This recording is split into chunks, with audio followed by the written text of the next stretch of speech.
Hi folks, today I'm going to be doing a 7 to 8 mile hike in a place called Harriman State Park. And the trail that I'm going to be on is kind of a mix of different colored trails, which I purposely picked out in order to basically show you how to not get lost in the woods. Because the trail that I'm doing today starts somewhere in there and just basically takes me in a loop and has me come back out over here. Now this is the parking lot to a place called Reeves Meadow Visitor Center. And what I'm going to do is I'm going to be showing you the map that I kind of plotted with the trails that I'm going to be running today, and just showing you how to navigate it, how to find your way around, just in case you ever get into a situation. Because the park that I'm at right now, Harriman State Park, the trails here are sometimes difficult to read. They're sometimes very far apart. It's very easy to get lost. I certainly know a lot about that. So my job with showing you what I'm showing you today is to help you avoid the same problems that I've had and potentially avoid a very dangerous situation. So let's get started with this trail. Number one, always have a map on you. A map, whether it's on your phone, a map, whether it's a screenshot or an actual physical map like on paper, because the loop that I'm going to do today really involves a lot of mixed trails. It's not like one colored loop and you just go around and you're fine. It's actually going to involve mixing a bunch of different trails because not all of them are loops, and I have to kind of make a loop. So I'm showing you the map right now and what it looks like, and as you can see, I plotted arrows to remind myself of which direction I'm going in.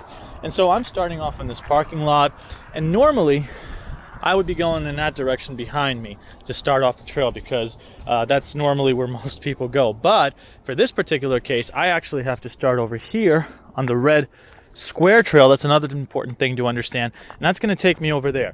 My goal with this particular trail is to have it lead me to the blue trail, which technically gets me into the mountains. So this is where we start.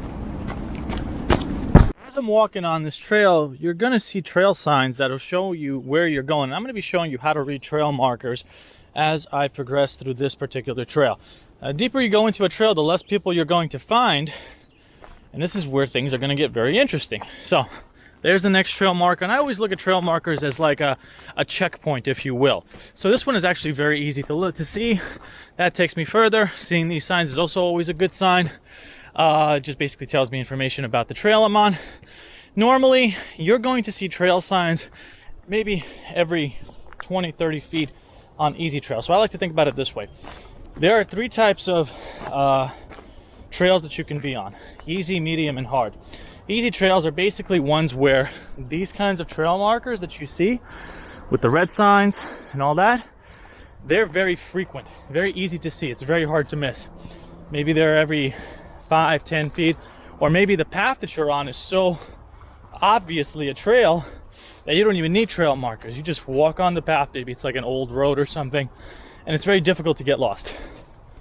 Then you have intermediate trails, are basically ones where trail markers become less and less frequent. Like you see one over here, and maybe the next one is about 100, 200 feet away. And sometimes where this, for example, trail that I'm on looks really obvious, like it's hard to get lost, like there's nowhere else for me to go other than here, sometimes you might find yourself in a situation where basically there's different trails going in different directions. And so sometimes that can really mess you up. So that's an example of a medium level trail, which is what I'm on today. And it also involves having to cross into different colored trails and just remembering which way to turn and all that kind of stuff. It's not clear cut, it's very customized. Now, the last one, which is a hard trail, is there are no trail markers. Basically, you have to have a compass. You have to know basically how to bushwhack, make your own trail, basically. There's no trails, no trail markers, no nothing. You have to know exactly where you need to go, and that is very advanced. Obviously, if you're just getting started with this kind of stuff, start with beginner level trails, which goes into the next tip, which is check apps like All Trails, see what trails are around you that are easy rated, and then start with those. Get used to that before going into the next ones. So, very important. As I'm getting onto this trail, you're going to notice something very interesting. You're going to notice that this shows me two trail markers. So what this is telling me is I'm coming from here. It's telling me to go this way. If this top one was here, I would have to go that way. Now, here's the other thing. As I'm turning, and that's where the red trail continues, right over here, and you might actually miss this, there is the blue trail.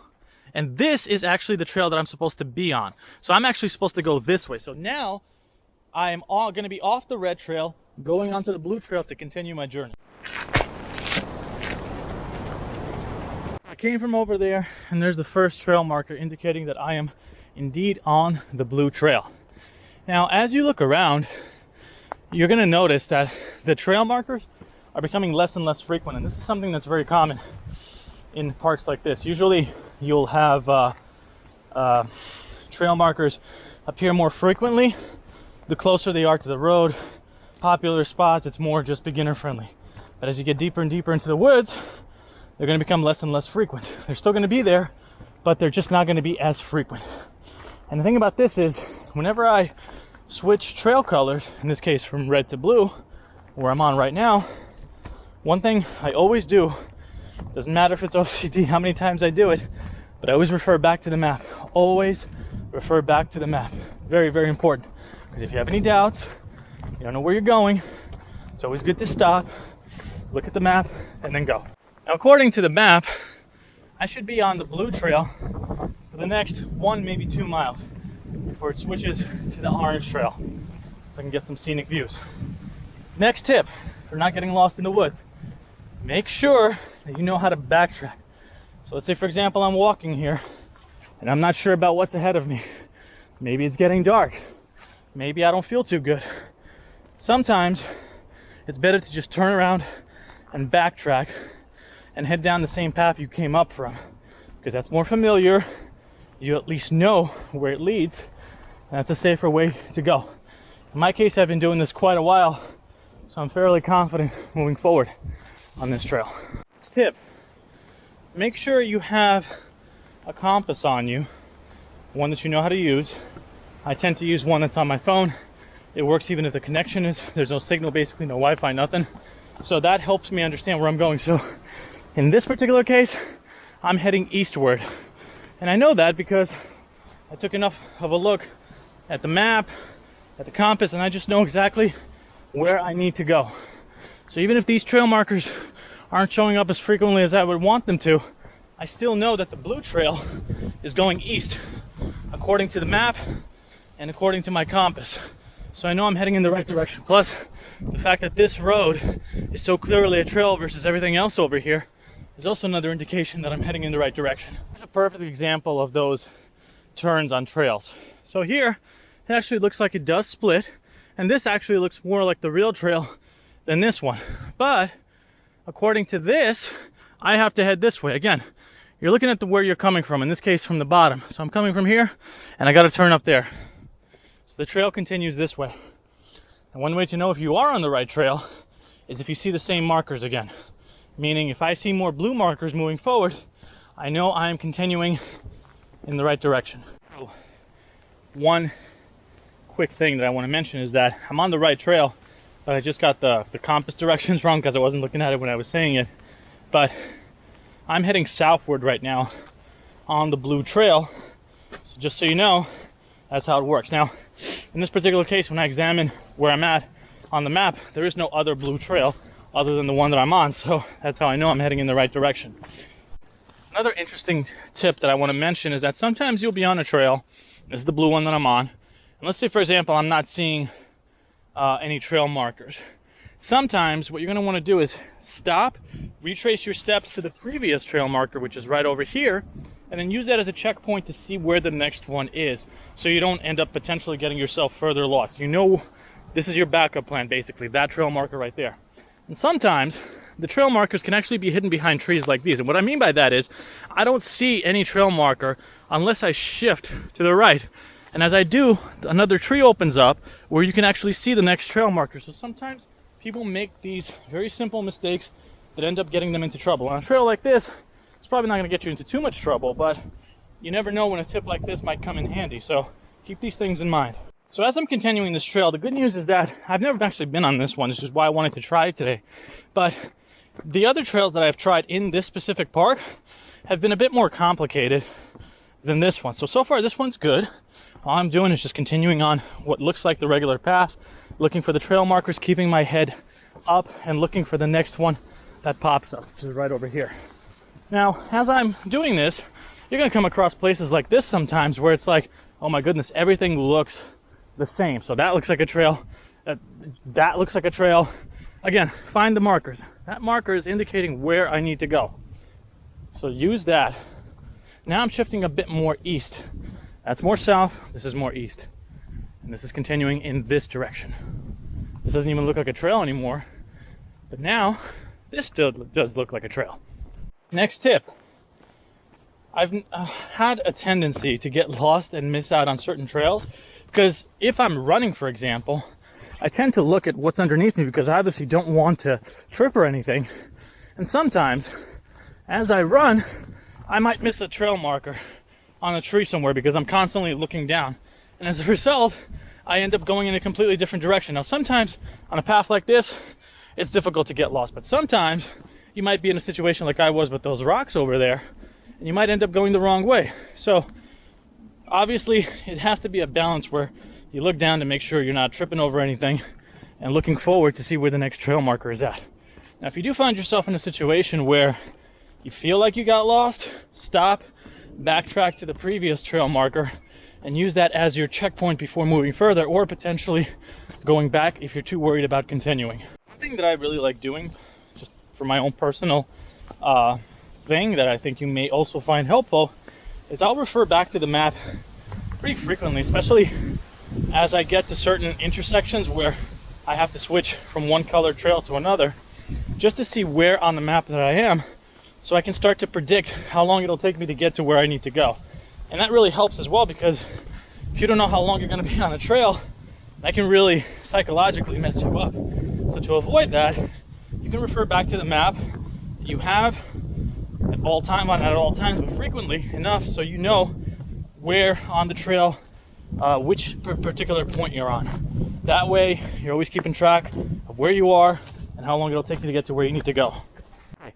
So here's a perfect situation in which you just don't know where the trail is unless you have markers in front of you. So I came from there, and as I'm walking down here, there's water, there's rocks everywhere. It's hard to tell which way the trail continues.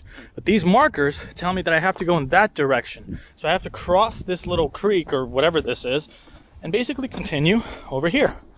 So I'm continuing, step over here, and this trail continues there. This is something that's easy to miss for a lot of people, so make sure you keep your eyes open because it's easy to look down when you're in these kinds of environments so you don't trip, so go slow if you have to. Next tip, make sure that whenever you start these hikes, you start them pretty early in the morning, especially if you're just getting started with all this kind of stuff. So if you're new, want to do a 5-mile hike, you think it's going to take you about 3-4 hours to do, start at about 6 hours earlier, or in other words, add 2 more hours to what you think it's going to take you, maybe 3 more hours. The earlier the better, and the reason why is because depending on where you're at, what season it is, how high the elevation is, the sun tends to set a bit quicker in the mountains, and that can get you into trouble. Like, you don't want to be stuck out here at night, because what's the point of reading trail markers if it's dark? You're not going to be able to see it. And where I'm at right now, the sun sets around 7:30 at night if you're at sea level, but I'm up in the mountains, so about an hour, maybe an hour and a half before that, the sun starts setting here a lot quicker. So when I time my hikes in places like where I'm at right now, I always make sure that, hey, before 6 p.m. I have to finish this hike, otherwise I'm going to be in really deep trouble. And I've had that situation happen before where the sun was setting, I had to pick up the pace, but I had cramps, and that was really slowing me down. But it was one of those, like, you know, between a rock and a hard place type of situations where I had to keep moving, otherwise I would risk being stuck out here at night, which is just bad news bears across the board, no pun intended. And yes, there are bears around this area as well. So just keep these things in mind. Start early, because it's not just about playing it safe and thinking, oh, it's only going to take me 2 to 3 hours to finish this hike. You never know if you meet certain people on the trail. Maybe you see some nice sights. Maybe you want to stop and take a break.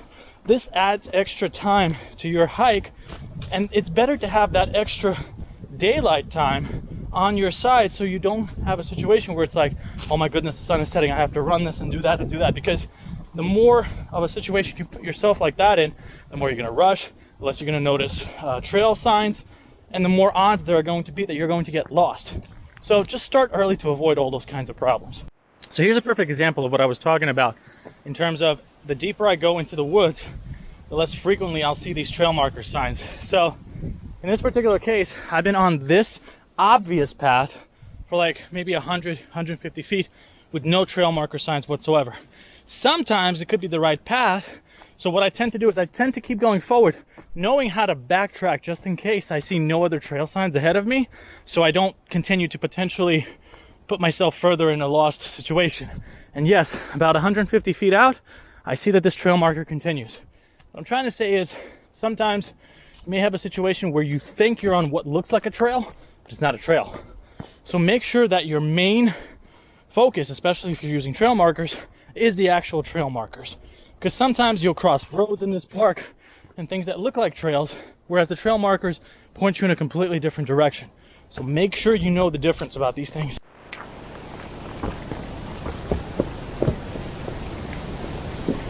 Right now I'm about a mile into the blue trail, and I thought I'd take a moment to share an interesting story that happened in this park.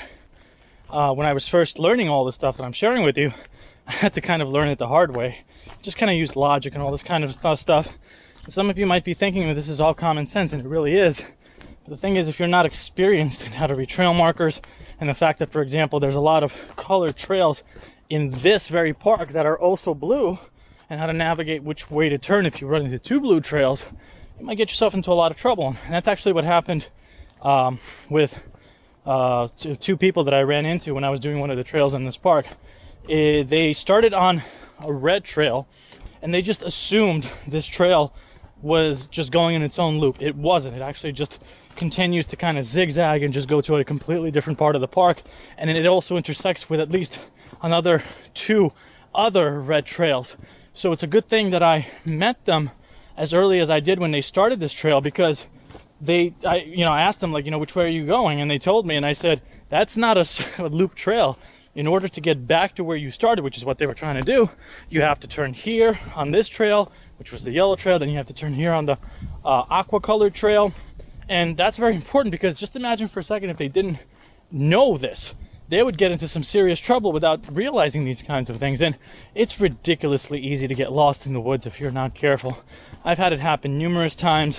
It's not a pleasant experience. It's not a fun thought. And, these situations can all be avoided if you plan ahead, you have a map. It really helps make that process easier. And if you do get lost, you at least have a plan of action of how to get back. The worst part is the panic, where you don't know what to do, you don't know where to go, and then it's just like a downward spiral of chaos in your mind, and that's what really gets to you. It's not something I would ever wish anyone have to go through. And if you have, you know exactly how horrible that feeling is. So I ran this a little bit faster than I thought, because look at this.